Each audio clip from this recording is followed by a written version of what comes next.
Di bawah sorot lampu rumah sakit yang dingin, aku terbaring lemah menanti suamiku. Pesan suaraku yang menuduhnya bersama asistennya dibalas bentakan, menyebutku berhalusinasi karena sakit. Namun, sebuah panggilan dari nomor asing malam itu mengubah segalanya menjadi mimpi buruk nyata.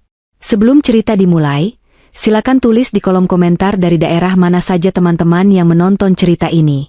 Jangan lupa like dan subscribe agar channel ini bisa semakin berkembang dan bisa mempersembahkan cerita yang lebih menarik lagi. Bunyi bip berirama dari monitor di samping tempat tidurku menjadi satu-satunya penanda waktu yang terasa berjalan begitu lambat. Ruangan VIP rumah sakit di Jakarta Selatan ini terasa terlalu luas dan terlalu dingin untukku seorang diri. Pendingin ruangan diatur di suhu yang rendah, membuat kulitku yang sebenarnya sedang demam tinggi terasa menggigil. Selimut tebal rumah sakit yang berwarna putih pucat itu sudah kutarik sampai sebatas dagu, namun rasa dingin itu seakan menusuk sampai ke tulang. Bukan hanya dingin karena suhu ruangan, tapi juga dingin karena rasa sepi yang mencekam. Di luar jendela kaca besar yang tertutup rapat, Jakarta sedang diguyur hujan deras. Ini adalah puncak musim hujan, dan sejak sore tadi langit seakan menumpahkan seluruh isinya. Aku bisa mendengar suara gemuruh guntur yang bersahutan di kejauhan, sesekali kilatan petir menerangi langit malam yang kelabu, menciptakan bayangan-bayangan aneh di dinding kamarku. Suara rintik hujan yang menghantam kaca jendela terdengar seperti ribuan jari yang mengetuk-ngetuk, meminta masuk. Biasanya, aku menyukai hujan. Aku suka aroma tanah basah yang menguap setelah hujan reda. Tapi malam ini, hujan terasa menyedihkan. Hujan terasa seperti temani yang ikut menangis bersamaku di ruangan steril ini. Aku melirik ke arah punggung tanganku yang tertusuk jarum infus. Cairan bening menetes perlahan melalui selang, masuk ke dalam pembuluh darahku. Dokter bilang trombositku turun drastis karena demam berdarah dengue, DBD. Tubuhku terasa remuk redam, seolah habis dipukuli. Sendi-sendiku ngilu, kepalaku berdenyut hebat setiap kali aku mencoba bergerak sedikit saja. Rasa mual terus-menerus naik ke kerongkongan, membuatku tidak nafsu menyentuh makanan rumah sakit yang sudah dingin di atas meja dorong. Namun, rasa sakit fisik ini tidak sebanding dengan rasa nyeri di dadaku saat melihat jam dinding digital yang tergantung di seberang tempat tidur. Angka-angka berwarna merah itu menunjukkan pukul 21 waktu Indonesia Barat. Sudah jam 9 malam. Aku menghela napas berat, uap hangat keluar dari mulutku di udara kamar yang dingin. Mataku kembali tertuju pada ponsel pintar yang tergeletak bisu di samping bantal. Layarnya gelap. Tidak ada notifikasi, tidak ada panggilan masuk, dan yang paling penting, tidak ada tanda-tanda kehadiran Arya, suamiku. Tadi pagi, sebelum berangkat kerja, Arya berjanji akan datang ke rumah sakit sekitar jam 7 malam setelah urusannya di kantor selesai. Tunggu aku ya, sayang. Nanti aku bawakan buah segar kesukaanmu. Kamu harus banyak istirahat, ucapnya manis sambil mengecup keningku yang panas. Janji itu menjadi peganganku sepanjang hari. Aku menahan rasa sakit, menelan obat-obatan pahit, dan memaksakan diri untuk tidur siang agar terlihat sedikit lebih segar saat dia datang nanti. Jam 7 malam berlalu begitu saja. Aku mencoba berpikir positif. Mungkin macet. Jakarta dan hujan adalah kombinasi sempurna untuk kemacetan yang menggila, apalagi di daerah Jakarta Selatan yang terkenal padat. Aku menunggu dengan sabar. Jam 8 malam. Perawat masuk untuk mengganti cairan infus dan memeriksa suhu tubuhku. Aku sempat bertanya basa-basi apakah ada tamu yang mencariku di lobi. Perawat itu hanya menggeleng sopan. Harapanku mulai menipis. Dan sekarang, jam 9 malam. Kesabaranku habis, digantikan oleh rasa cemas dan kecewa yang bercampur aduk. Dengan tangan yang sedikit gemetar karena lemah, aku meraih ponselku. Baru saja aku hendak menekan tombol panggil ke nomornya, sebuah pesan WhatsApp masuk. Dari Arya. Jantungku berdegup sedikit lebih cepat. Dengan segera aku membuka pesan itu. Harapanku melambung sebentar, mungkin dia sudah di parkiran, mungkin dia sudah di lobi. Namun, isi pesan itu seperti siraman air es di tengah demamku yang tinggi. Maaf banget aku lembur, proyek tender pemerintah ini deadline besok. Klien minta revisi mendadak, dan datanya harus masuk malam ini juga. Kamu tidur duluan ya. Jangan tunggu aku. Love you. Aku membaca pesan itu berulang-ulang. Sekali, 2 kali, 3 kali. Setiap kali membacanya, rasanya semakin hampa. Hanya tulisan. Tidak ada telepon, tidak ada video call untuk sekadar melihat wajah istrinya yang sedang sakit. Hanya deretan huruf yang dikirim dengan cepat. Air mataku menetes di sudut mata, mengalir hangat melewati pelipis dan jatuh ke bantal. Aku merasa begitu kecil, begitu tidak berdaya.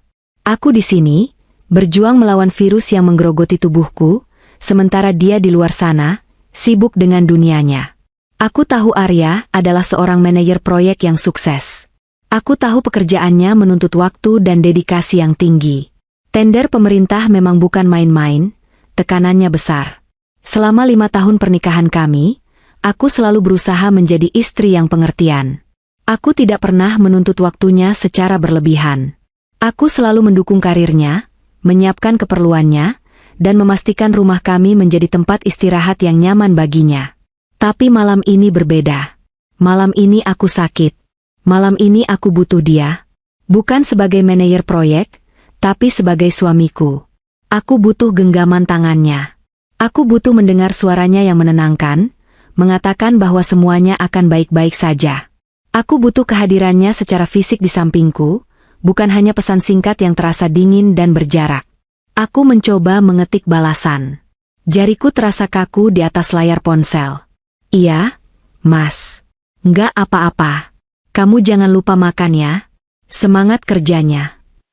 Aku menekan tombol kirim dengan perasaan berat. Kenapa aku masih saja bersikap pengertian di saat hatiku hancur? Kenapa aku tidak bisa berteriak padanya dan menuntut hakku sebagai istri? Mungkin karena aku terlalu lemah. Mungkin karena aku takut jika aku marah, dia akan semakin menjauh. Aku meletakkan kembali ponselku. Layarnya kembali gelap, sama seperti perasaanku saat ini. Ruangan VIP ini terasa semakin sunyi. Suara bip monitor infus, suara desis AC, dan suara hujan di luar sana kembali mendominasi pendengaranku. Aku sendirian. Benar-benar sendirian di tengah kota Jakarta yang ramai ini. Rasa kantuk yang tadi sempat datang karena pengaruh obat kini hilang entah kemana. Pikiranku melayang-layang, membayangkan Arya di kantornya yang megah di kawasan Sudirman. Apakah dia benar-benar sedang menatap layar laptop dengan tumpukan dokumen tender? Ataukah ada hal lain yang membuatnya tega membiarkan istrinya sendirian di rumah sakit di malam yang dingin dan hujan ini? Pertanyaan itu mulai menggerogoti benakku, lebih menyakitkan daripada demam yang sedang kuderita. Tengah malam telah lewat. Jarum jam di dinding menunjukkan pukul 1.30 dini hari.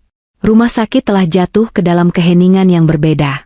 Jika tadi sore masih terdengar sayup-sayup suara pengunjung atau langkah kaki yang terburu-buru, kini suasana benar-benar sunyi. Lorong di luar kamarku sepi, hanya sesekali terdengar suara roda kereta dorong perawat yang berdecit pelan di lantai vinil, mungkin sedang melakukan ronda malam atau mengantar obat untuk pasien yang kritis. Lampu di kamarku sudah kumatikan, hanya menyisakan lampu tidur kecil di sudut ruangan yang memancarkan cahaya kekuningan yang remang. Hujan di luar sudah reda, menyisakan suara tetesan air sisa dari atap dan dedaunan pohon di halaman rumah sakit. Meskipun tubuhku lelah luar biasa dan mataku terasa berat karena demam, aku tidak bisa tidur. Pikiranku menolak untuk istirahat. Ada sesuatu yang mengganjal di hatiku, sebuah perasaan tidak enak yang sulit dijelaskan dengan kata-kata. Orang bilang, insting seorang istri itu tajam, kadang lebih tajam dari logika manapun. Dan malam ini, instingku berteriak-teriak bahwa ada sesuatu yang salah. Pesan singkat Arya tadi jam 9 malam terus berputar di kepalaku. Proyek tender pemerintah. Deadline besok. Alasan itu terdengar masuk akal. Sangat Arya sekali. Dia memang ambisius dan selalu ingin memberikan yang terbaik dalam pekerjaannya. Tapi entah kenapa, ada bagian dari diriku yang meragukannya malam ini. Biasanya, kalau dia benar-benar lembur sampai larut malam, dia akan menyempatkan diri untuk melakukan video call. Meskipun hanya 5 menit. Dia akan menunjukkan wajahnya yang lelah di depan laptop, dengan latar belakang ruang kerjanya yang berantakan oleh kertas-kertas. Dia akan mengeluh sedikit tentang klien yang rewel atau bosnya yang menuntut, lalu meminta maaf karena tidak bisa pulang cepat. Kebiasaan kecil itu selalu berhasil membuatku tenang dan percaya. Tapi malam ini, tidak ada video call. Hanya pesan teks. Dan itu terasa janggal. Kegelisahan ini membuatku kembali meraih ponsel. Cahaya layar yang terang terasa menusuk mata di ruangan yang gelap. Aku membuka aplikasi WhatsApp. Nama Arya berada di urutan paling atas daftar obrolanku. Statusnya, online. Dia masih bangun jam segini. Aku menatap layar itu lekat-lekat, menunggu. Apakah dia akan mengirim pesan lagi? Apakah dia sedang mengetik sesuatu untukku? Sedetik kemudian, status online itu berubah menjadi typing. Jantungku berdesir. Dia sedang mengetik. Aku menunggu dengan napas tertahan. Namun, tulisan typing itu hilang. Tidak ada pesan yang masuk. Dia membatalkan ketikannya.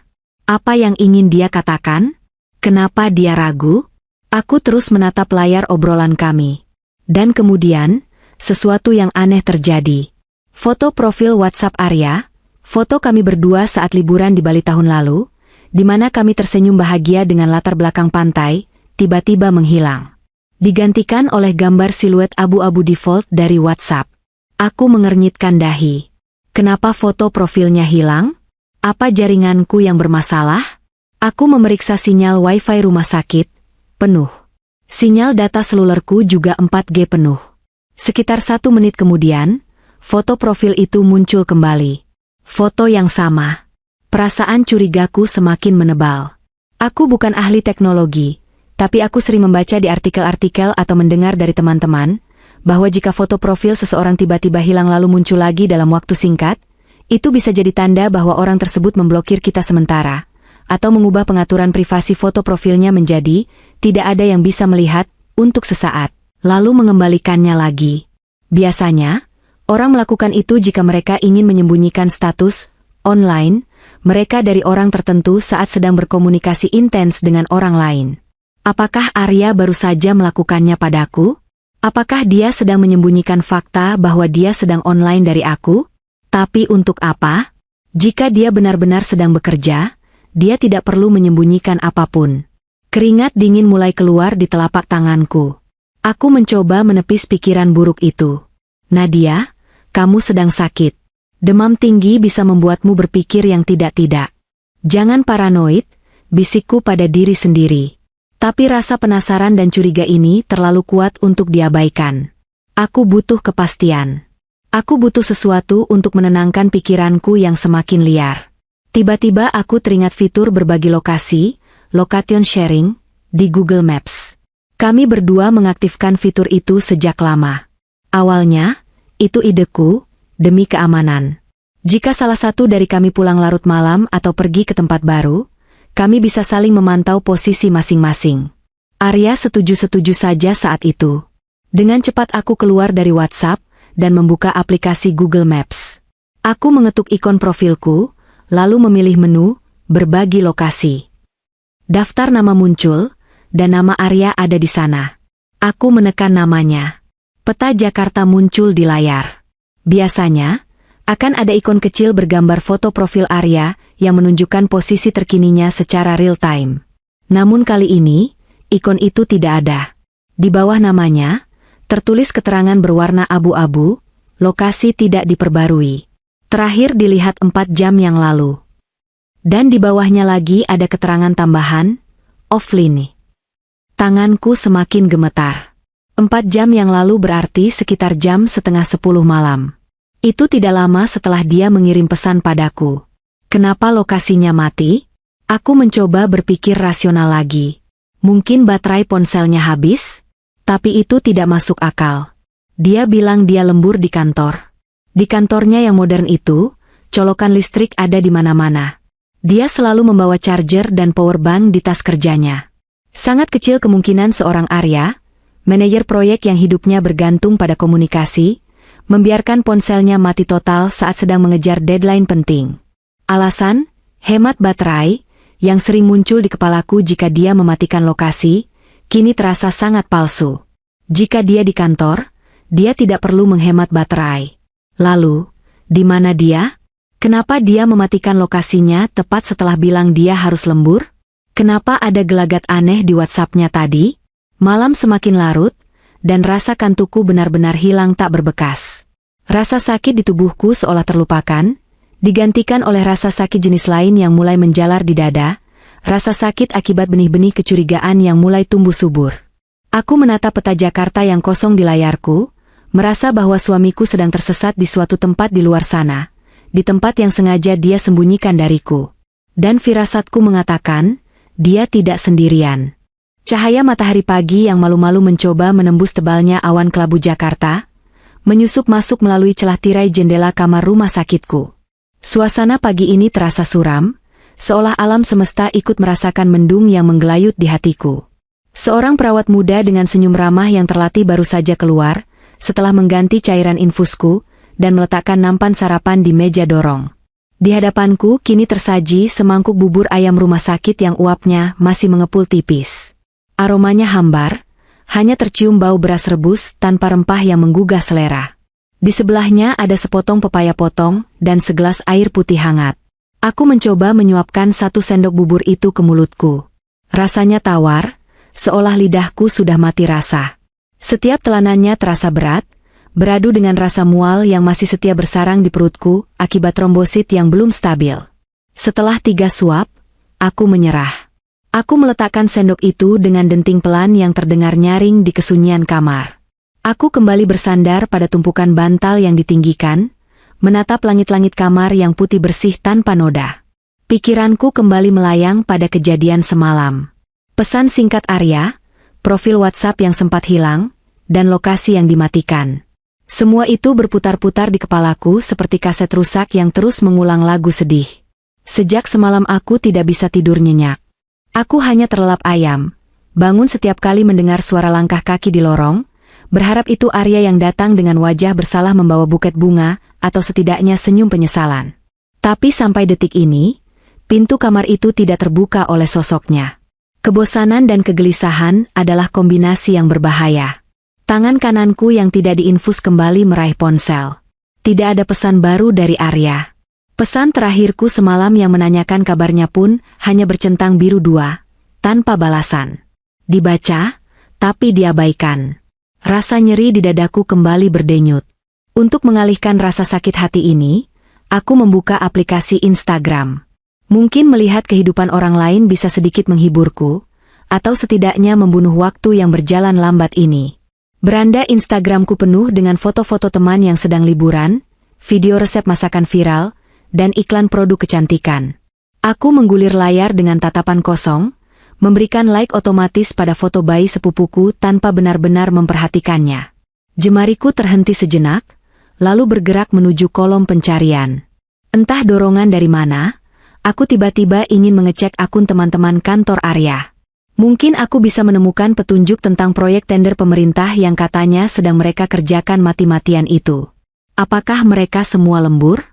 Apakah ada yang memposting foto suasana rapat yang tegang di kantor? Aku mengetik nama beberapa rekan kerja Arya yang aku kenal. Doni, staf administrasi, memposting foto anaknya yang sedang ulang tahun kemarin sore. Rina, bagian keuangan, update status sedang nonton bioskop semalam. Hatiku mulai mencelos. Kalau mereka semua santai, kenapa suamiku lembur sendirian? Tapi Arya kan manajer proyek. Tanggung jawabnya beda, hiburku dalam hati, mencoba menepis prasangka buruk. Lalu, jariku mengetik satu nama yang sering disebut Arya akhir-akhir ini dalam cerita-cerita seputar pekerjaannya, Siska. Siska adalah staf baru di divisi Arya. Masih muda, umur 26 tahun, lulusan luar negeri, dan menurut cerita Arya, anaknya sangat cekatan dan ambisius. Aku pernah bertemu dengannya sekali di acara gathering kantor tahun lalu. Dia cantik, modis, dan punya cara bicara yang luwes. Terlalu luwes menurutku saat dia tertawa sambil memukul pelan lengan Arya waktu itu. Akun Instagram Siska tidak digembok. Public account. Bionya tertulis singkat tapi penuh percaya diri. Arsitek, dream chaser, cafe addict. Feednya dipenuhi foto-foto estetik. Fotokopi di kafe mahal, foto OOTD, outfit of the day, dengan tas-tas bermerek yang harganya mungkin setara gaji bulanannya, dan foto-foto liburan dengan caption bahasa Inggris yang puitis. Gaya hidupnya terlihat sangat hedonis untuk ukuran staf biasa. Aku menekan lingkaran merah muda di sekitar foto profilnya. Dia baru saja membuat Instastory.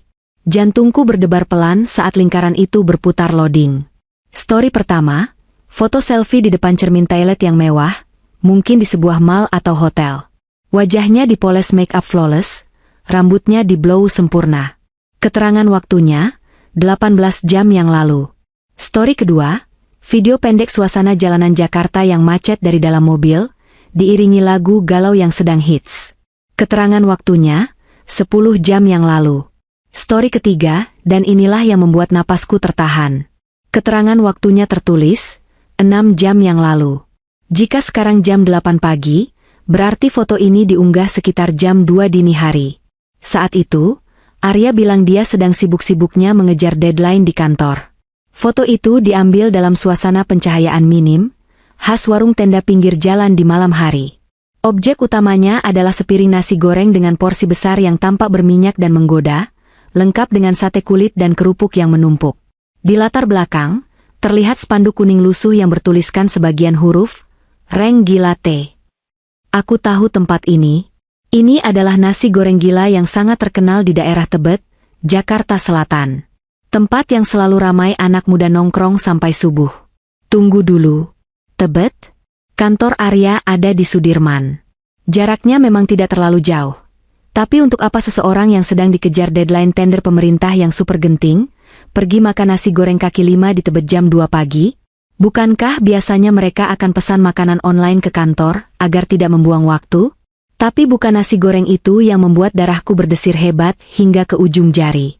Mataku yang jeli, terlatih oleh pekerjaanku sebagai editor naskah yang harus peka terhadap detail sekecil apapun, menangkap sesuatu di sudut kiri bawah foto itu. Di atas meja kayu yang dilapisi perlak plastik bermotif bunga norak itu, tergeletak sebuah benda yang tersisih, mungkin tidak sengaja masuk frame. Sebuah kunci mobil. Kunci mobil jenis keyless berwarna hitam dengan logo pabrikan mobil Jepang yang sama persis dengan mobil Arya. Tapi kunci mobil seperti itu ada ribuan di Jakarta. Yang membuat duniaku runtuh adalah apa yang menggantung di sana. Sebuah gantungan kunci berbentuk anyaman rotan kecil dengan manik-manik kayu berwarna biru laut, dan sebuah plat logam kecil bertuliskan, Bali, dengan font ukir. Aku memejamkan mata, membiarkan ingatan itu kembali. 6 bulan lalu, saat kami anniversary pernikahan yang kelima, kami pergi ke Bali. Kami membelinya di pasar seni Ubud. Arya memilih gantungan kunci itu karena dia suka warnanya yang tidak terlalu mencolok tapi unik. Dan aku ingat betul, ada sedikit cacat pada anyaman rotan di bagian bawahnya, sebuah simpul yang sedikit keluar. Dengan tangan gemetar hebat, aku melakukan screenshot pada story tersebut. Lalu aku memperbesar hasil tangkapan layar itu di galeriku. Aku men-zoom bagian gantungan kunci itu sampai pecah-pecah gambarnya. Ya, simpul yang keluar itu ada di sana. Itu kunci mobil Arya. Kunci mobil suamiku tergeletak di meja warung nasi goreng di Tebet jam 2 pagi, di dalam foto instastory perempuan lain, di saat dia bersumpah padaku bahwa dia sedang lembur di kantor Sudirman. Rasa mual akibat DBD yang tadi kurasakan kini bercampur dengan rasa mual yang lebih menyiksa, rasa mual akibat pengkhianatan. Perutku bergejolak hebat, seolah ingin memuntahkan seluruh isi hatiku yang remuk. Air mataku tidak keluar. Rasa sakit ini terlalu dalam untuk diwakili oleh air mata. Ini adalah jenis rasa sakit yang membuatmu membeku, membuatmu meragukan realitas. Jadi, semalam saat aku kedinginan di sini, saat aku menahan rindu dan sakit sendirian, suamiku sedang makan nasi goreng dengan perempuan lain. Dia mematikan lokasi bukan untuk hemat baterai, tapi agar aku tidak tahu dia sedang bergerak dari Sudirman ke Tebet. Dia memblokirku sebentar mungkin karena dia sedang menunjukkan sesuatu di ponselnya pada Siska, dan takut notifikasiku muncul. Potongan-potongan puzzle itu mulai tersusun dengan sendirinya, membentuk sebuah gambar yang mengerikan. Gambar seorang suami yang manipulatif dan istri bodoh yang menunggu dengan setia di ranjang rumah sakit. Alim, dan setia, yang selama ini melekat pada sosok Arya di mataku, perlahan luntur seperti cat murah yang terkena hujan, menampakkan warna aslinya yang busuk. Suasana di kamar 305 berubah drastis. Jika tadi terasa sunyi dan melankolis, kini udara terasa padat dan mencekam, seolah oksigen di ruangan ini tersedot habis oleh amarahku yang membara. Suara detak jantungku sendiri terdengar begitu keras di telinga. Dek dek dek, jauh lebih cepat dari tetesan cairan infus yang mengalir masuk ke tubuhku. Monitor di sampingku bahkan sempat berbunyi bip-bip lebih cepat, menandakan lonjakan denyut nadi, sampai aku harus menarik napas panjang untuk menenangkannya agar perawat tidak lari masuk ke sini. Aku menatap layar ponselku dengan tatapan nyalang. Bukti sudah di tangan. Foto Instastory Siska sudah tersimpan aman di galeri, bahkan sudah aku kirimkan ke cloud storage dan email pribadiku sebagai cadangan. Aku tidak mau mengambil risiko Arya menghapusnya atau menyuruh Siska menghapusnya sebelum aku sempat mengkonfrontasi. Tanganku yang tertusuk jarum infus terasa ngilu karena aku mengepal terlalu kuat. Aku ingin meneleponnya sekarang juga. Aku ingin berteriak, memaki, menanyakan di mana hati nuraninya. Tapi aku tahu, jika aku menelepon, aku akan menangis. Suaraku akan gemetar, dan aku akan terlihat lemah. Arya sangat pandai memutarbalikkan kata-kata. Jika aku emosional, dia akan dengan mudah menguasai percakapan dan membuatku merasa bersalah. Tidak. Aku harus menghadapinya dengan kepala dingin, meski hatiku terbakar. Lewat tulisan, aku bisa mengontrol emosiku. Lewat tulisan, jejak pengakuannya akan terekam abadi. Aku membuka ruang obrolan WhatsApp dengan Arya. Statusnya, online. Mungkin dia baru bangun, atau mungkin dia belum tidur setelah lembur semalaman. Jariku melayang di atas keyboard virtual. Aku mengetik sebuah kalimat, menghapusnya. Mengetik lagi, menghapus lagi. Aku butuh kalimat yang mematikan. Kalimat yang langsung menohok, tanpa memberinya celah untuk berkelit. Akhirnya, aku mengetik satu pertanyaan sederhana. Pertanyaan jebakan. Kamu semalam makan nasi goreng di Tebet sama siapa? Kirim. Tanda centang 1. Tanda centang 2 abu-abu. Detik berikutnya, tanda centang 2 itu berubah menjadi biru. Dia membacanya. Aku menahan napas, mataku tidak berkedip menatap layar. Status di bawah namanya berubah menjadi typing. Lalu berhenti. Lalu, typing. Lagi. Lama sekali. Biasanya, kalau orang jujur dituduh sembarangan, reaksinya akan cepat dan spontan. Hah? Maksudnya apa? Atau, aku di kantor, yang ngaco kamu. Tapi jeda yang lama ini adalah jeda seseorang yang sedang berpikir keras mencari alibi. Jeda seseorang yang sedang panik menyusun kebohongan baru. Akhirnya, balasan itu masuk. Kamu ngomong apa sih? Yang? Kamu sakit jadi halusinasi ya? Demam kamu tinggi banget emang semalam? Darahku mendidih. Dia tidak menjawab pertanyaan. Dia malah menyerang kondisi mentalku. Gaslighting. Taktik klasik para manipulator. Dia mencoba membuatku meragukan kewarasanku sendiri. Aku tidak membalas. Aku membiarkannya gelisah. 1 menit kemudian, pesan baru masuk lagi darinya. Kali ini lebih panjang dan defensif. Aku tuh di kantor sampai pagi. Baru tidur jam 6 tadi di sofa ruangan meeting. Badan aku remuk semua demi cari uang buat kita. Buat bayar RS kamu yang mahal itu, tapi kamu malah nuduh yang enggak-enggak. Jangan cari masalah deh, Nat. Aku lagi capek banget. Aku tertawa getir membaca pesan itu. Tawa yang kering dan menyakitkan. Dia membawa-bawa biaya rumah sakit, seolah-olah dia pahlawan yang terzalimi, padahal asuransi kesehatanku dicover penuh oleh kantor tempatku bekerja, bukan dari kantongnya. Kebohongannya semakin terlihat konyol.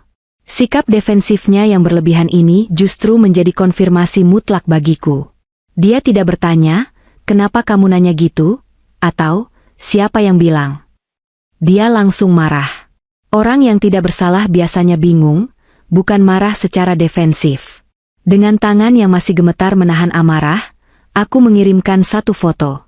Bukan foto screenshot penuh, tapi potongan foto, crop, yang hanya memperlihatkan kunci mobil dengan gantungan kunci bali itu di atas meja warung nasi goreng. Tanpa kata-kata. Hening. Status, online, di WhatsApp-nya masih menyala, tapi tidak ada tanda-tanda dia mengetik. Aku bisa membayangkan wajahnya sekarang. Pucat pasi. Matanya terbelalak menatap layar ponsel. Dia pasti sedang mengenali gantungan kunci itu. Dia pasti sadar bahwa dia ceroboh. 5 menit berlalu tanpa balasan. Keheningan ini jauh lebih bising daripada teriakannya. Tiba-tiba ponselku bergetar panjang.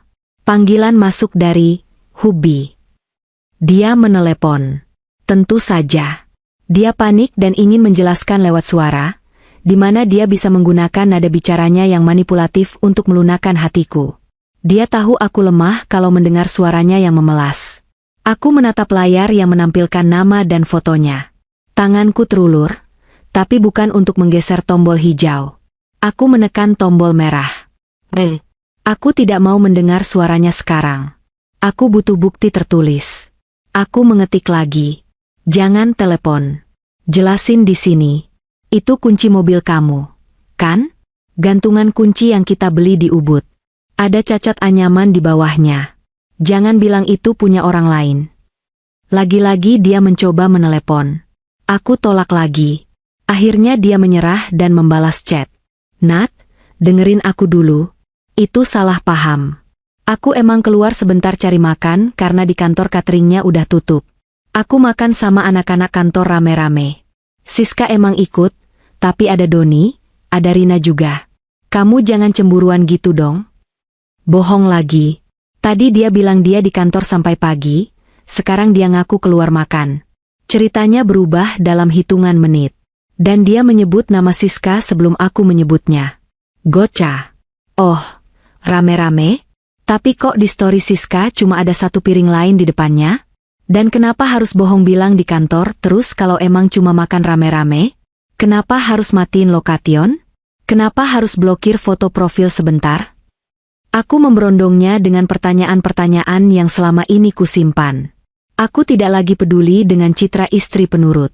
Istri penurut itu sudah mati bersama demam tinggiku semalam, digantikan oleh wanita yang terluka dan menuntut kebenaran.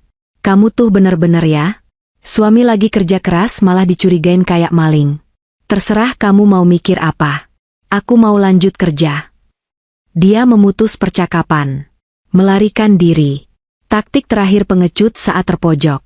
Dia pikir dengan marah dan pergi, aku akan takut dan minta maaf. Dulu mungkin iya, tapi kali ini tidak.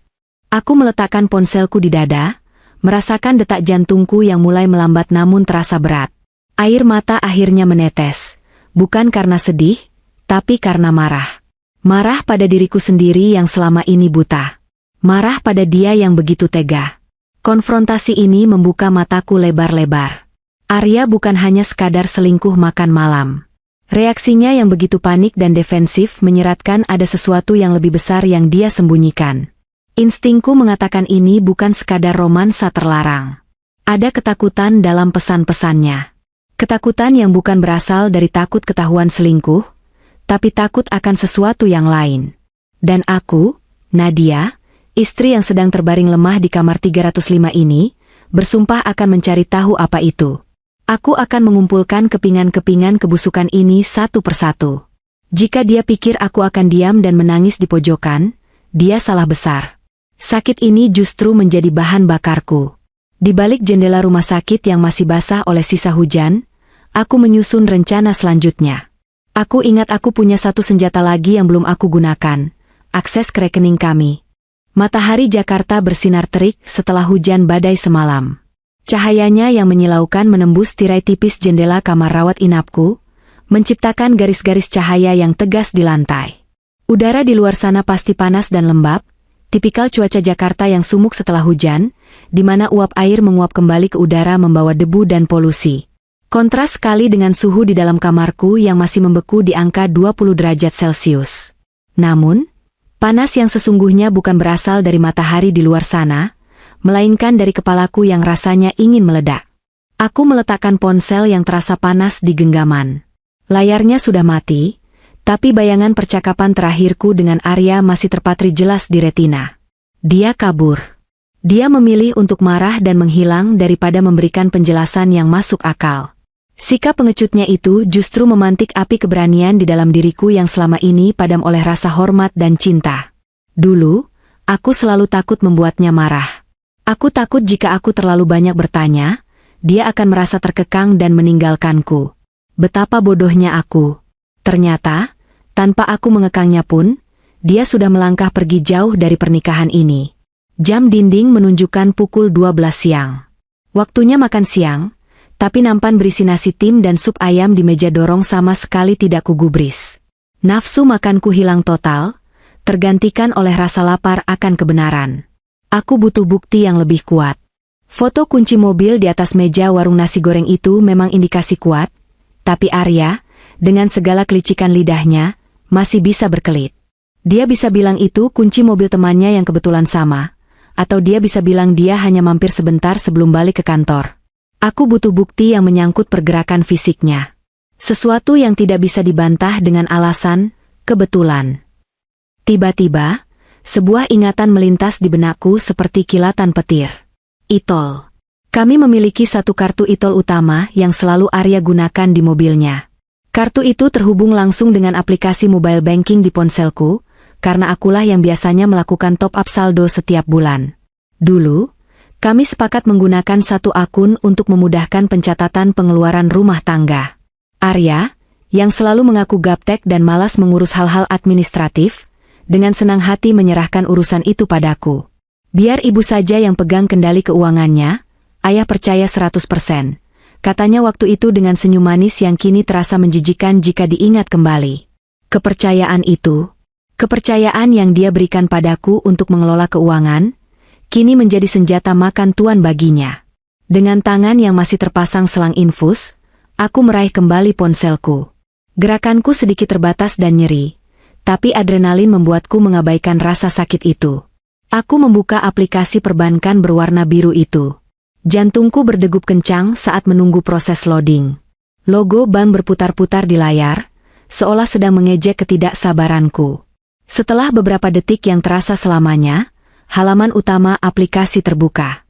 Aku segera masuk ke menu e-money. Di sana tertera nomor kartu yang biasa dipakai Arya. Saldo terakhir tinggal sedikit, sekitar Rp50.000. Itu wajar, Arya memang boros kalau soal transportasi. Tapi bukan saldo yang kucari. Aku menekan menu, riwayat transaksi, atau history.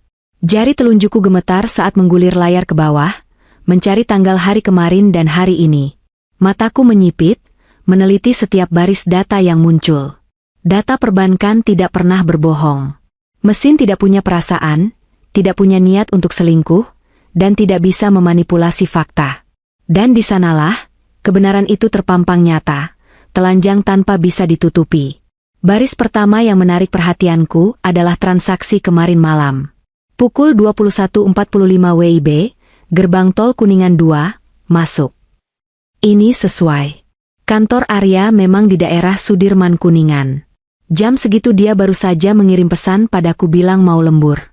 Jadi, setelah mengirim pesan bohong itu, dia langsung masuk mobil dan pergi. Aku menelusuri baris berikutnya untuk melihat di mana dia keluar. Pukul 22.30 WIB, gerbang tol Bekasi Barat, keluar. Bekasi. Napasku tercekat. Bekasi Barat. Itu bukan arah pulang ke rumah kami di Cilandak. Itu juga bukan arah ke kantor cabang manapun. Tapi aku tahu betul siapa yang tinggal di sana. Siska. Aku pernah tidak sengaja melihat formulir data karyawan di tas kerja Arya saat dia minta tolong aku merapikan berkasnya beberapa bulan lalu. Alamat Siska ada di sebuah kompleks perumahan elit di dekat Sumarekon Bekasi. Saat itu aku tidak menaruh curiga apapun. Tapi sekarang, kepingan informasi itu kembali dan menyatu dengan sempurna membentuk gambar pengkhianatan. Jadi, skenarionya begini, Arya bilang dia lembur di kantor Sudirman. Kenyataannya, jam 10 malam dia sudah keluar tol di Bekasi. Dia pergi ke tempat Siska. Aku terus menggulir ke bawah, mencari transaksi pagi ini. Jika dia benar-benar tidur di kantor seperti klaimnya tadi di WhatsApp, seharusnya tidak ada transaksi tol di tengah malam atau subuh dari arah Bekasi. Namun, data berkata lain. Pukul 6.15 WIB, gerbang tol Bekasi Barat, masuk. Pukul 7.30 WIB, gerbang tol Semanggi, keluar. Darahku serasa berhenti mengalir. Tubuhku kaku. Arya menginap di Bekasi. Dia tidak lembur di kantor. Dia tidak tidur di sofa ruang meeting yang keras dan dingin itu. Dia tidur di Bekasi. Di rumah Siska. Bayangan-bayangan liar mulai bermunculan di kepalaku, menyiksa batinku tanpa ampun. Aku membayangkan mobil SUV hitam milik kami terparkir di carport rumah Siska. Aku membayangkan Arya masuk ke dalam rumah itu, disambut oleh Siska. Aku membayangkan mereka tertawa-tawa membaca pesanku yang bodoh dan naif. Pesan seorang istri yang sedang sakit dan mengkhawatirkan suaminya. Mereka mungkin makan nasi goreng itu bersama-sama di ruang tengah Siska, atau mungkin di atas ranjang, sementara aku di sini berjuang melawan nyeri sendi dan demam yang naik turun. Bajingan, desisku pelan. Suaraku parau. Kata kasar itu keluar begitu saja, asing di lidahku yang biasanya terjaga. Tapi tidak ada kata lain yang lebih pantas untuk menggambarkan laki-laki itu. Dia bukan hanya berbohong. Dia merencanakannya. Dia menyusun alibi dengan rapi, pesan WhatsApp, alasan deadline, mematikan lokasi, semuanya demi bisa menghabiskan malam bersama wanita lain. Dan yang paling menyakitkan, dia melakukan semua ini saat aku sedang terbaring tak berdaya di rumah sakit. Saat aku paling membutuhkan kehadirannya. Rasa sakit hatiku berubah menjadi rasa jijik yang mendalam. Aku merasa jijik pernah percaya padanya. Aku merasa jijik pernah membiarkan dia menyentuhku. Aku merasa jijik mengingat bagaimana aku selalu membela dia di depan ibu dan bapakku yang dulu sempat ragu dengan pekerjaannya yang serabutan sebelum jadi manajer. Aku telah menyerahkan segalanya untuk dia, dan inilah balasannya. Sebuah perjalanan tol pulang pergi ke Bekasi yang tercatat rapi dalam sejarah transaksi bank. Aku melakukan tangkapan layar, screenshot, pada riwayat transaksi itu. Sekali lagi, aku menyimpannya di tempat yang aman. Bukti ini jauh lebih mematikan daripada foto kunci mobil. Foto kunci mobil bisa disanggah dengan alasan, kebetulan ketemu. Tapi riwayat e-tol, tidak ada yang bisa membantah jejak digital dari kartu yang hanya dia pegang. Dia tidak bisa bilang kartu itu dipinjam teman, karena mobilnya pun dia pakai. Dan tidak mungkin teman kantor meminjam mobil manajernya untuk pulang ke Bekasi di jam kerja. Siang itu, di tengah teriknya matahari Jakarta yang membakar aspal jalanan, hatiku justru membeku menjadi es. Tidak ada lagi air mata. Air mataku sudah kering. Yang tersisa hanyalah tekad yang mengeras seperti baja. Aku tidak akan membiarkan dia lolos begitu saja. Aku tidak akan menjadi istri bodoh yang memaafkan perselingkuhan hanya karena alasan hilaf atau demi anak. Kebetulan kami belum dikaruniai anak, dan untuk pertama kalinya, aku bersyukur luar biasa atas hal itu. Tuhan ternyata sedang melindungiku dan calon anakku dari bapak yang brengsek. Aku meletakkan ponselku kembali. Aku memejamkan mata, mengatur napas. Aku harus mengumpulkan tenaga. Trombositku mungkin rendah, tapi mentalitasku sedang berada di titik tertinggi. Aku akan menunggu dia datang. Aku akan menyambutnya. Bukan dengan pelukan hangat atau rengekan manja, tapi dengan data. Aku akan melihat wajahnya saat topeng, suami alim, dan pekerja keras, itu kurenggut paksa darinya. Waktu berjalan lambat, seolah mengejek kesabaranku. Namun aku tidak keberatan menunggu. Semakin lama dia datang, semakin banyak waktu yang kupunya untuk menyusun skenario konfrontasi. Aku bukan lagi Nadia si pasien lemah. Aku adalah jaksa penuntut, hakim, sekaligus eksekutor bagi pernikahan kami yang sudah di ujung tanduk. Dan sore ini, sidang pengadilannya akan dimulai. Sore menjelang, membawa serta rona jingga yang muram di langit Jakarta. Awan mendung kembali menggantung rendah, mengancam akan menumpahkan hujan sisa semalam. Lampu-lampu jalan mulai menyala satu persatu, namun kamar 305 tetap suram.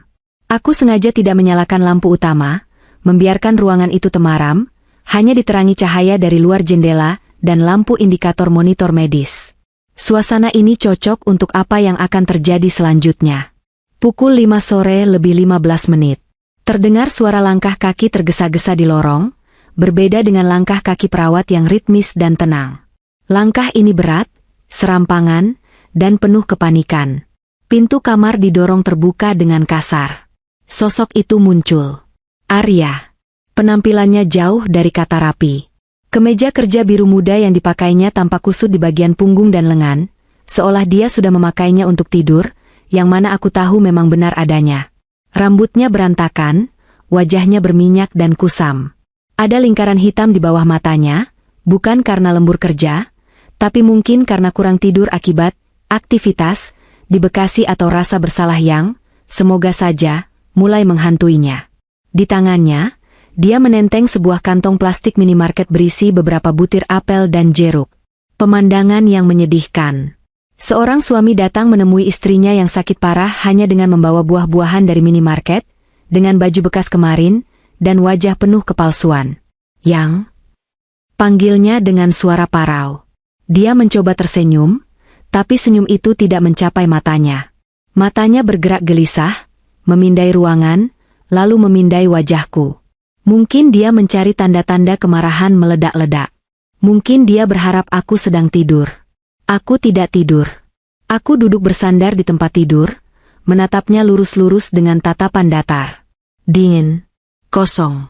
Arya berjalan mendekat, meletakkan kantong plastik itu di meja nakas dengan canggung. Maaf ya, baru sampai. Macet banget tadi dari kantor. Kamu, udah makan? Gimana kata dokter? Dia mencoba meraih tanganku. Aku menarik tanganku perlahan, menghindar dari sentuhannya seolah kulitnya mengandung racun mematikan. Gerakan penolakan halus itu membuat Arya terdiam. Dia menarik tangannya kembali, meremas-remas jarinya sendiri. Atmosfer di ruangan itu seketika menjadi berat, menyesakkan dada. Duduk, perintahku singkat. Suaraku tenang, tapi tajam. Arya menurut. Dia duduk di kursi penunggu di samping ranjang, tubuhnya merosot, bahunya turun. Dia tampak kecil dan menyedihkan. Di mana sosok manajer proyek yang biasanya gagah dan penuh percaya diri itu? Kamu dari mana? Tanyaku. Kan aku udah bilang, dari kantor, Nat. Semalam aku tidur di sana, terus? Jangan bohong, potongku cepat. Aku tidak membentak, tapi penekananku pada kata itu membuatnya tersentak. Aku mengambil ponselku yang sudah kuletakkan di pangkuan sejak tadi. Tanpa banyak bicara, aku membuka galeri foto, menampilkan tangkapan layar riwayat transaksi e-tol yang sudah kuberi tanda lingkaran merah pada bagian gerbang tol Bekasi Barat. Aku memutar layar ponsel itu ke arahnya. Jelaskan ini. Arya menyipitkan mata, melihat layar ponselku. Detik demi detik berlalu. Aku melihat proses kehancuran itu terjadi di wajahnya. Mulai dari kebingungan, lalu kesadaran, kemudian kepanikan yang luar biasa. Wajahnya yang tadi kusam kini memucat drastis, seputih kapas alkohol di meja perawat. Bibirnya bergetar. Jakunnya naik turun saat dia menelan ludah dengan susah payah. Ini, Nat, ini, gagapnya. Suaranya hilang timbul. Masuk tol Bekasi jam 10 malam. Keluar lagi jam 6 pagi. Itu bukan kantor, Mas. Itu rumah Siska, kan? Aku menyebut nama itu dengan nada jijik. Kamu tidur sama dia saat istrimu sendirian di sini berjuang lawan DBD. Kamu makan nasi goreng sama dia, ketawa-tawa, sementara aku nungguin kabar kamu kayak orang bego. Arya diam. Dia menunduk dalam-dalam, menatap lantai vinil rumah sakit. Tangannya mencengkeram lututnya sendiri dengan kuat, sampai buku-buku jarinya memutih. Aku menunggu penyangkalannya. Aku menunggu dia berteriak kalau itu salah paham. Aku menunggu dia mengarang cerita baru. Tapi yang terjadi selanjutnya sungguh di luar dugaanku. Arya tiba-tiba merosot dari kursinya. Dia berlutut di lantai, di samping tempat tidurku. Dia membenamkan wajahnya di tepi kasur, tepat di dekat kakiku. Bahunya berguncang hebat. Dia menangis. Ampun, Nat, ampun. Isaknya. Suaranya terdengar begitu putus asa, bukan seperti suara orang yang ketahuan selingkuh, tapi seperti suara orang yang sedang menghadapi hukuman mati. Bangun, bentakku. Aku tidak sudi melihat dia bersimpuh seperti ini. Jangan drama. Kamu pikir dengan nangis aku bakal luluh? Perselingkuhan kamu itu udah kelewatan, Mas. Arya mengangkat wajahnya. Air mata membasahi pipinya yang tirus. Matanya merah dan liar. Ini bukan cuma soal selingkuh, Nat. Demi Tuhan, ini bukan cuma soal perempuan. Aku mengerutkan kening. Maksud kamu apa? Kamu mau bilang kamu ke rumah Siska buat bahas kerjaan? Alasan basi.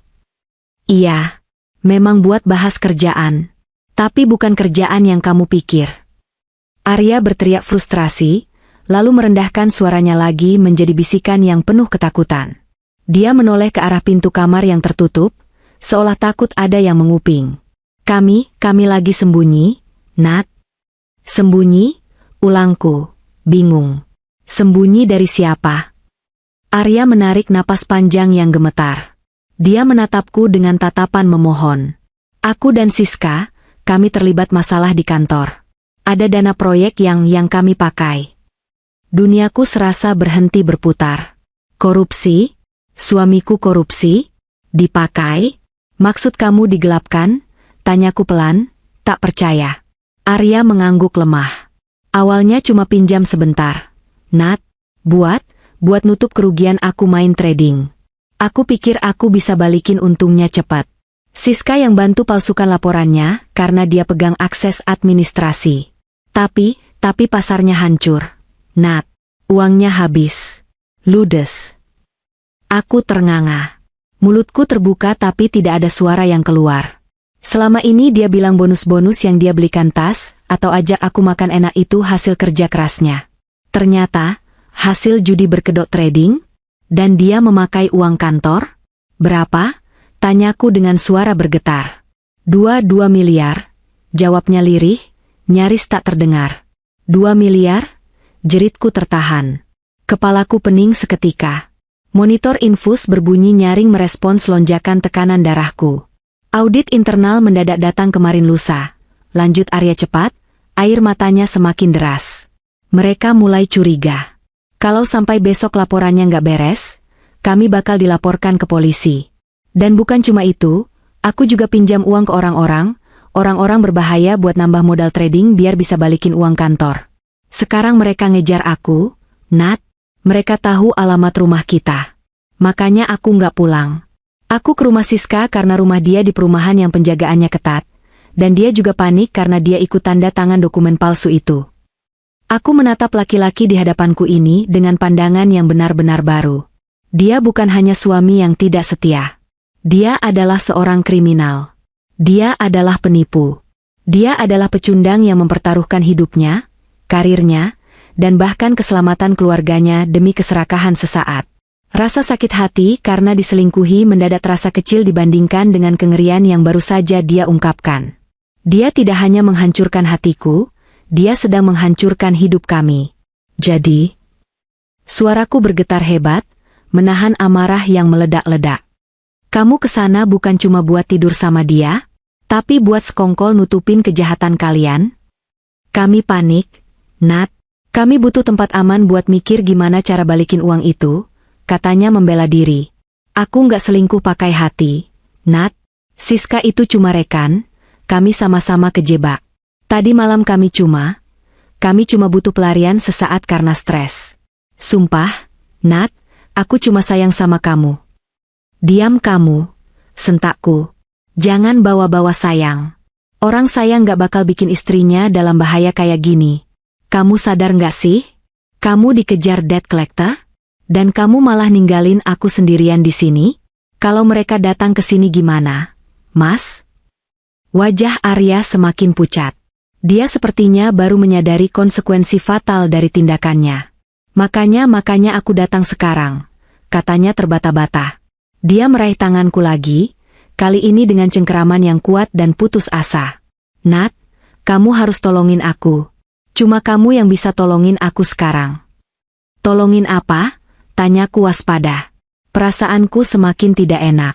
Sertifikat rumah ibu? Bisiknya. Rumah orang tua kamu yang di Bintaro, itu kan atas nama kamu sekarang sejak bapak meninggal.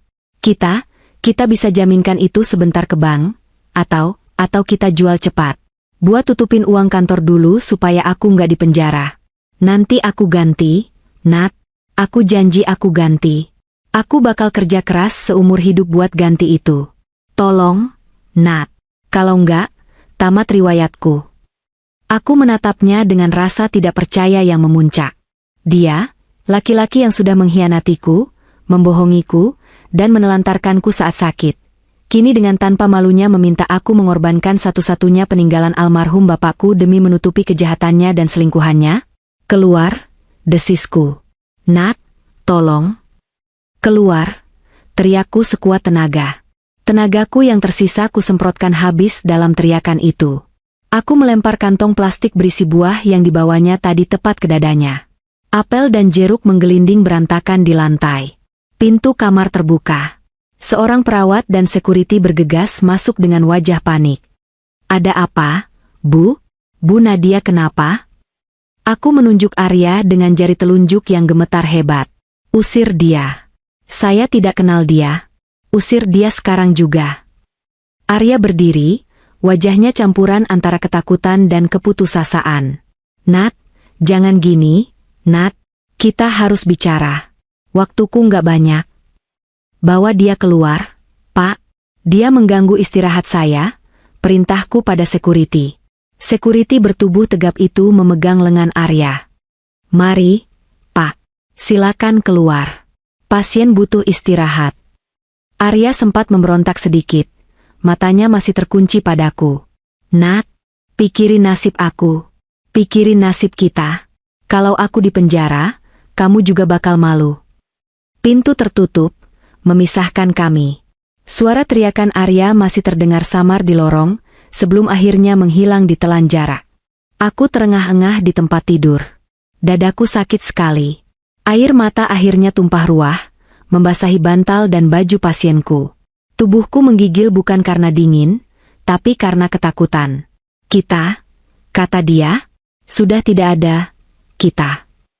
Yang ada hanyalah aku yang terancam bahaya, karena ulah suami yang ternyata seorang monster. Dan seolah semesta ingin membenarkan ketakutan terbesarku, ponselku yang tergeletak di kasur tiba-tiba berdering. Layarnya menyala di ruangan yang temaram. Bukan nama Arya. Bukan nama ibu. Di layar tertera tulisan, private number. Deringnya terdengar panjang dan menyeramkan, seolah membawa pesan kematian dari seberang sana. Firasatku mengatakan, teror yang sesungguhnya baru saja dimulai. Aku menatap ponsel itu dengan ngeri, ragu apakah harus mengangkatnya atau membiarkannya, sementara hujan di luar kembali turun dengan deras, seakan turut menangisi nasibku yang berada di ujung tanduk. Dering ponsel itu membelah keheningan kamar rawat inapku seperti jeritan panjang yang menyayat hati. Layar ponsel yang menyala terang di tengah kegelapan ruangan, seolah menjadi satu-satunya sumber kehidupan, namun sekaligus sumber ketakutan terbesar saat ini. Tulisan private number berkedip-kedip, menuntut perhatian, menuntut jawaban. Hujan di luar kembali menderas, butiran airnya menghantam kaca jendela dengan brutal, seirama dengan detak jantungku yang berpacu tak karuan. Tanganku gemetar hebat saat terulur mendekati ponsel itu. Logika sehatku berteriak untuk mengabaikannya, untuk melempar benda itu jauh-jauh dan bersembunyi di balik selimut. Namun, rasa penasaran, atau mungkin insting bertahan hidup, mendorongku untuk mengangkatnya. Aku perlu tahu seberapa dalam lubang bahaya yang telah digali oleh Arya untukku. Aku perlu tahu siapa yang sedang mengintai di balik bayang-bayang kehidupan kami yang selama ini terlihat sempurna. Dengan jari yang terasa dingin dan kaku, aku menggeser tombol hijau. Aku tidak bersuara, menempelkan ponsel itu ke telinga dengan hati-hati, menunggu suara dari seberang sana. Hening sejenak. Hanya terdengar suara napas berat yang menderu, kasar dan tidak sabaran. Halo, bisikku akhirnya, suaraku nyaris tak terdengar, tenggelam oleh suara hujan. Nadia, suara seorang pria menjawab. Suaranya berat, serak, dan memiliki logat daerah yang sangat kental. Nada bicaranya tidak membentak, justru terdengar santai, yang membuatnya terasa jauh lebih mengerikan. Dia menyebut namaku tanpa awalan, Bu, atau Mbak, seolah dia sudah mengenalku lama, atau seolah aku adalah barang miliknya yang bisa dia panggil seenaknya. Siapa ini? Tanyaku terbata. Nggak perlu tahu siapa saya. Yang perlu kamu tahu, lakimu, si Arya itu, lagi main petak umpet sama kami. Kekehnya pelan, suara tawa yang kering dan tanpa humor. Dia pikir dia pintar, lari ke sana kemari, matiin HP, gonta-ganti mobil. Tapi dia lupa, dia punya istri cantik yang lagi sakit, kan? Darahku tersirap. Dingin merambat dari ujung kaki hingga ke ubun-ubun. Mereka tahu. Mereka tahu segalanya. Kamar 305, rumah sakit di Jakarta Selatan.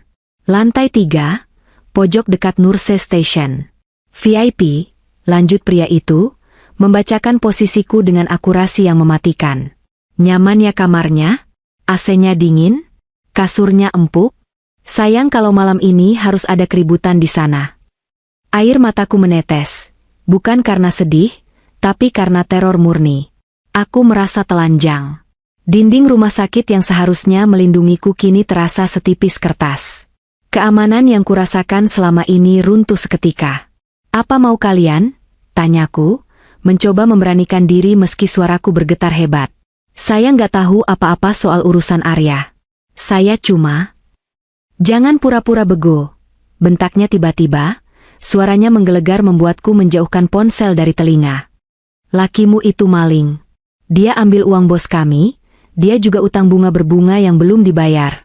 Totalnya sudah bikin bos kami hilang sabar. Dia janji lunasin kemarin, tapi malah kabur. Itu urusan dia. Kenapa saya yang diteror? Jeritku histeris. Karena dia suamimu. Harta gono gini, utang gono gini juga, Neng. Pria itu kembali merendahkan suaranya, kali ini dengan nada mengancam yang lebih tajam. Dengar baik-baik. Bilang sama lakimu yang pengecut itu. Kalau malam ini nggak ada transferan masuk minimal 500 juta buat bunga dan denda, anak buah saya yang sekarang lagi ngopi di warung depan RS bakal naik ke atas. Kami nggak segan-segan bikin keributan. Biar satu rumah sakit tahu kalau manajer proyek terhormat itu punya utang sama rentenir. Atau mungkin, kami jemput kamu aja sebagai jaminan? Gimana? Aku membekap mulutku sendiri untuk menahan isak tangis. Jantungku rasanya mau copot. Mereka ada di depan rumah sakit. Mereka ada di sini. Jangan. Mohonku lirih. Saya sakit, tolong jangan ganggu saya. Kalau nggak mau diganggu, suruh lakimu bayar. Atau kamu yang bayar. Jual itu aset-aset. Waktumu 1 jam. Kalau Arya nggak angkat telepon kami anggap dia merelakan istrinya buat kami urus. Klik. Sambungan telepon terputus. Ponsel terlepas dari genggamanku, jatuh ke atas kasur. Aku memeluk lututku sendiri, tubuhku menggigil hebat tak terkendali. Ruangan yang luas ini tiba-tiba terasa menyempit, mencekikku. Setiap bayangan yang bergerak di sudut ruangan, karena kilatan petir terlihat, seperti sosok penagih utang yang siap mendobrak masuk. 1 jam. Mereka memberi waktu 1 jam. Pikiranku buntu. Apa yang harus kulakukan? Menelepon Arya? Percuma. Pengecut itu pasti sedang bersembunyi di ketiak selingkuhannya atau entah di lubang mana, mematikan ponselnya untuk menghindari teror yang sama. Dia telah menumbalkan aku. Dia membiarkan aku menjadi tameng hidup bagi kejahatannya. Dia tahu orang-orang ini berbahaya, tapi dia tetap memilih untuk meninggalkan aku sendirian di sini tanpa perlindungan.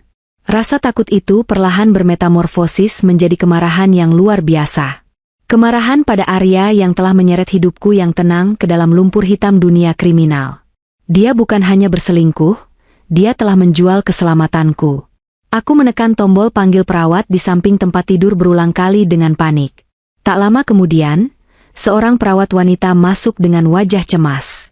Ada apa, Bu Nadia? Ada yang sakit? Infusnya macet? Tanyanya sambil mendekat. Sus. Aku mencengkeram lengan seragam perawat itu dengan kuat, mataku liar menatap pintu. Tolong panggilkan security. Sekarang. Ada orang jahat yang mau datang ke sini. Tolong saya, Sus. Kunci pintu ini. Jangan biarkan siapapun masuk kecuali dokter atau perawat. Siapapun. Termasuk suami saya. Perawat itu tampak bingung namun melihat kepanikan di mataku, dia mengangguk cepat. Baik, Bu. Tenang ya. Saya akan panggilkan Pak Satpam buat jaga di depan lorong. Ibu aman di sini. Di sini ada CCTV dan penjagaan 24 jam. Mereka ada di depan. Desisku. Mereka tahu kamar ini. Saya lapor ke kepala keamanan sekarang. Ibu tenang dulu ya, nanti tensinya naik lagi. Setelah perawat itu keluar, aku menyeret tiang infusku, berjalan tertatih-tatih menuju pintu kamar. Aku memutar kunci slot manual di gagang pintu, lalu mendorong kursi tamu untuk mengganjal pintu tersebut dari dalam. Tindakan yang mungkin konyol dan tidak banyak membantu jika mereka benar-benar mendobrak, tapi setidaknya memberiku sedikit rasa kendali. Malam itu adalah malam terpanjang dalam hidupku. Aku tidak berani memejamkan mata sedetik pun. Setiap kali terdengar suara langkah kaki berat di lorong, napasku tercekat, tanganku meraba-raba mencari benda apa saja yang bisa kujadikan senjata. Gelas kaca, garpu makan, apa saja. Aku duduk meringkuk di sudut tempat tidur, menatap pintu yang terganjal kursi, sementara hujan di luar terus mengguyur Jakarta tanpa ampun, seolah sedang mencuci dosa-dosa suamiku yang kini melumuri hidupku. Di tengah ketakutan itu, satu kesadaran pahit menghantamku. Pernikahan ini bukan lagi tentang cinta atau pengkhianatan hati. Ini adalah tentang hidup dan mati. Arya bukan lagi pasanganku, dia adalah ancaman terbesarku. Dan malam ini, di bawah teror suara pria asing dan hujan badai, cinta yang tersisa di hatiku untuk Arya benar-benar mati, digantikan oleh naluri bertahan hidup yang buas. Aku tidak akan membiarkan diriku hancur karena ulahnya. Jika mereka menginginkan perang, akan kuberikan. Tapi aku tidak akan menjadi korban. Aku akan menjadi orang yang selamat. Cahaya pagi akhirnya datang, menyusup malu-malu di balik tirai, membawa serta harapan baru yang rapuh. Badai semalam telah berlalu, menyisakan langit yang masih sedikit mendung namun lebih tenang. Aku masih duduk di posisi yang sama, bersandar di kepala ranjang dengan mata sembab dan tubuh yang terasa remuk, namun pikiranku jernih setajam kristal. Teror semalam tidak terbukti. Mungkin penjagaan security berhasil menghalau mereka, atau mungkin itu hanya gertakan sambal untuk menekan mental Arya lewat aku. Apapun itu, aku masih hidup. Dan aku tahu apa yang harus kulakukan. Pukul 8 pagi, dokter spesialis penyakit dalam yang menanganiku datang untuk kunjungan rutin, visita. Dia tersenyum lebar saat membaca grafik perkembanganku di tabletnya. Kabar bagus, Bu Nadia. Trombosit ibu sudah naik signifikan pagi ini. Demamnya juga sudah stabil sejak semalam. Sebenarnya kami sarankan istirahat 1 hari lagi, tapi kalau ibu merasa sudah kuat, ibu boleh rawat jalan, ujar dokter itu dengan ramah. Saya mau pulang sekarang, Dok, jawabku cepat, tanpa keraguan sedikit pun. Tolong siapkan surat-suratnya. Saya tidak mau berada di sini 1 menit pun lebih lama dari yang seharusnya. Dokter itu menatapku dengan sedikit heran, mungkin melihat gurat ketegangan di wajahku yang kontras dengan kabar kesembuhan fisikku. Namun dia mengangguk profesional. Baik, kalau itu keinginan ibu. Tapi janji ya, di rumah harus istirahat total, banyak minum air putih, dan minum obat teratur. Jangan stres. Jangan stres, ulangku dalam hati sambil tersenyum kecut. Sedikit terlambat untuk itu, Dok. Segera setelah dokter keluar, aku mulai berkemas. Tidak banyak barang yang kubawa karena aku masuk lewat UGD dalam keadaan darurat. Hanya beberapa potong baju ganti yang sempat dibawakan asisten rumah tanggaku kemarin lusa, perlengkapan mandi, dan tas tanganku. Gerakanku cepat dan efisien. Aku melipat baju dengan rapi, memasukkannya ke dalam tas travel. Saat membuka dompet untuk mengecek kartu asuransi, mataku tertumbuk pada foto kecil yang terselip di bagian mika bening. Foto aku dan Arya saat pernikahan kami. Kami terlihat begitu bahagia, tertawa lepas dengan balutan busana pengantin putih. Tanpa ragu, aku menarik foto itu keluar.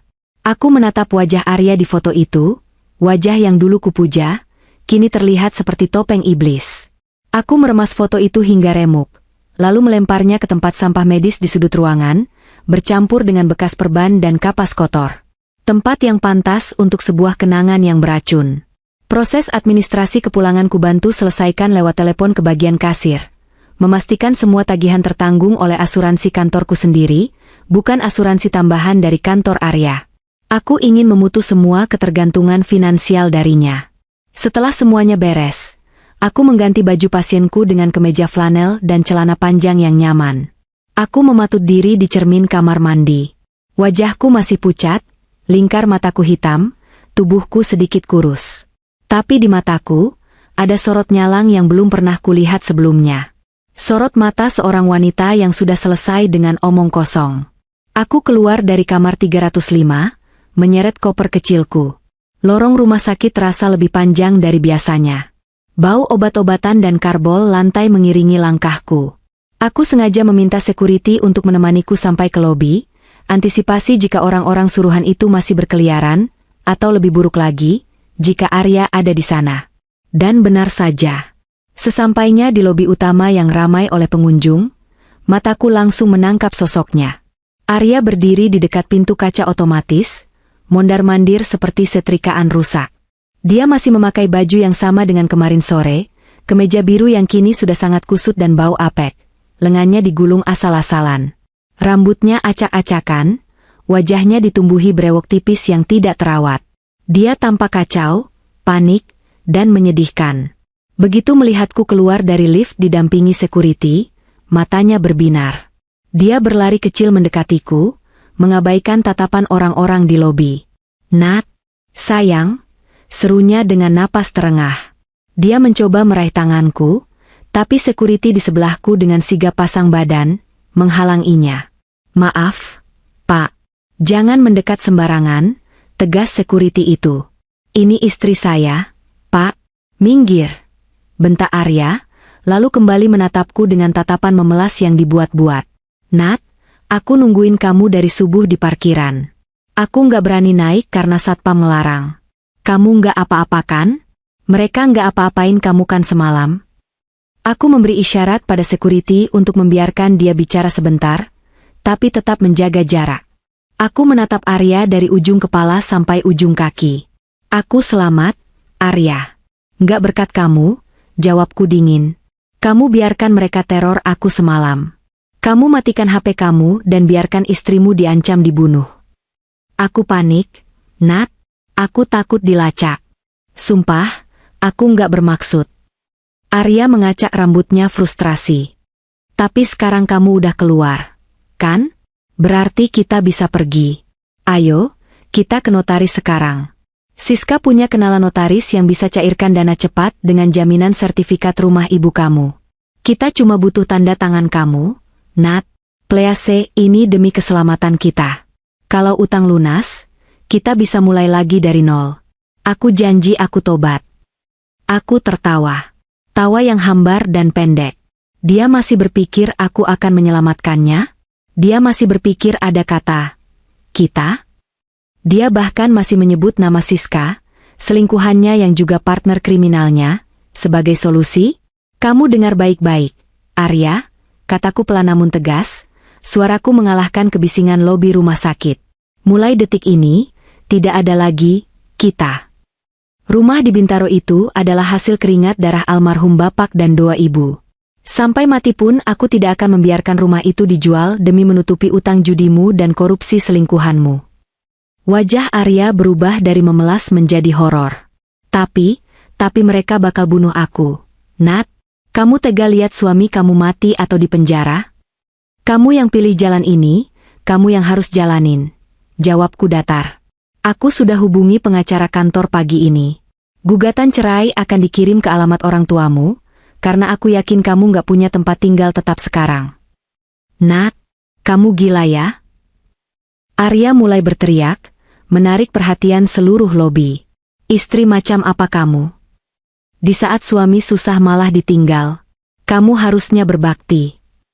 "Berbakti sama siapa? Sama laki-laki yang tidur sama asistennya waktu istrinya sekarat? Sama laki-laki yang mau jual rumah mertuanya buat bayar utang rentenir?" Aku membalas teriakannya dengan tenang namun menusuk. "Baktiku sudah habis, Mas. Habis dimakan kebohonganmu." Sebuah mobil taksi online yang kupesan berhenti tepat di depan lobi. Aku mengangguk terima kasih pada Pak Security yang masih setia menjagaku. "Jangan ikutin aku. Kalau kamu berani injak kaki di rumah orang tuaku, aku akan panggil polisi dan kasih tahu mereka di mana kamu sembunyi. Aku punya semua buktinya. History tol, foto Siska, ancaman telepon semalam yang sudah aku rekam. Semuanya." Ancaman itu berhasil membungkamnya. Arya berdiri mematung, mulutnya ternganga, wajahnya pucat pasi seputih kertas. Dia sadar aku memegang kartu as. Jika dia macam-macam, aku bisa mengirimnya ke penjara lebih cepat daripada debt collector menemukannya. Aku melangkah keluar pintu otomatis. Udara luar menyambutku. Hujan baru saja reda total. Aroma khas tanah basah dan aspal yang menguap, petricor, memenuhi rongga hidungku. Baunya segar, bersih, dan menenangkan. Berbeda sekali dengan udara pengap di dalam sana yang penuh penyakit dan kebohongan. Aku masuk ke dalam mobil taksi, menutup pintu dengan mantap. Saat mobil perlahan melaju meninggalkan pelataran rumah sakit, aku tidak menoleh ke belakang untuk melihat Arya lagi. Sosoknya yang menyedihkan sudah menjadi masa lalu. Di kaca spion, aku melihat langit Jakarta yang mulai membiru. Awan hitam telah pergi. Aku mengeluarkan ponselku, memblokir nomor Arya, memblokir nomor Siska, dan mengganti kartu SIM-ku dengan yang baru. Air mataku menetes satu kali lagi. Terakhir kalinya, sebagai penutup bab kehidupan yang kelam ini. Mulai hari ini, aku bukan lagi Nadia istri Arya. Aku adalah Nadia, wanita yang memilih dirinya sendiri, wanita yang memilih untuk selamat. Dan di bawah langit yang mulai cerah setelah hujan badai,